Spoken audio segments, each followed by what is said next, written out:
Hi. Hello.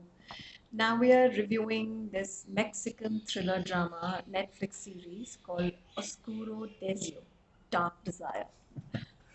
Dark Desire indeed. Uh, it's 18 episodes, one of the most successful shows from Mexico. In fact, in the top 5, 10 shows on Netflix ever. And it stars Maite Perroni, who is one of Mexico's highest paid actors, a famous singer. She's got numerous awards and made it on numerous, top 50 most beautiful lists, etc., etc. And it stars her here as a university professor, feisty, women's rights campaigner, feminist, and quite renowned in her own way, in her own circle. And she visits her friend, Maria Fernanda Yepes, on her encouragement and given a certain level of boredom she has in her daily life. She spends what she thinks is a night of passion with a mysterious, very young stranger called Alejandro Spitzer. After that, when she gets back to her life in Mexico City, things start to take a different turn. She realizes maybe it's not just that one night of passion, there's something more to it.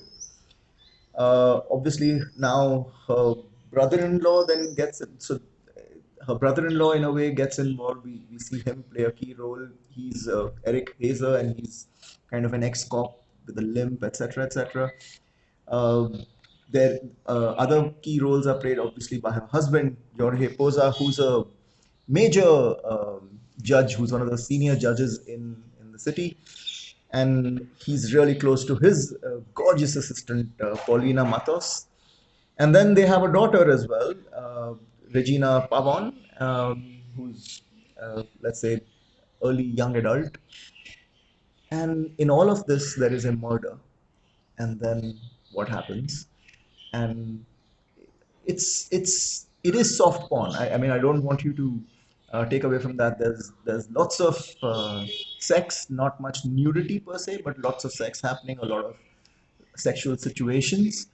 And Maite is lovely, and you can't take your eyes off her as in her role as the central character. And then Ritu, what did you think? Well, for me, it started off with a bang, pun intended, and it was pretty gripping and interesting. But then, few episodes down the line, it started becoming repetitive.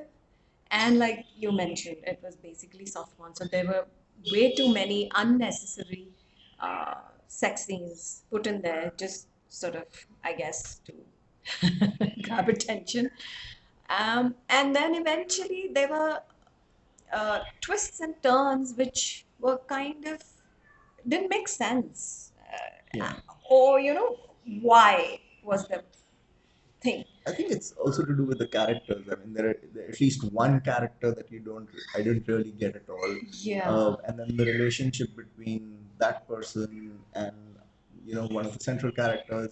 So it starts getting like you're wondering what's happening and how can you be doing this, and the situations Yeah. became more and more unreal in a way.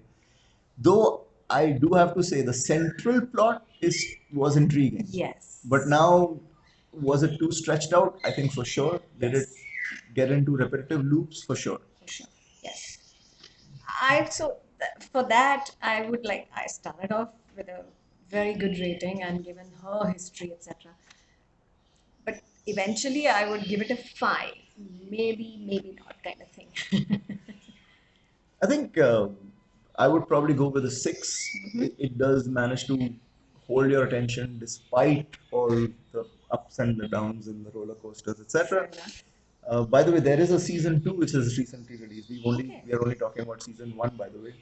Would you watch? With my rating, I was not sure, but now that you've said 6, so we're going to watch it together. So might. Probably.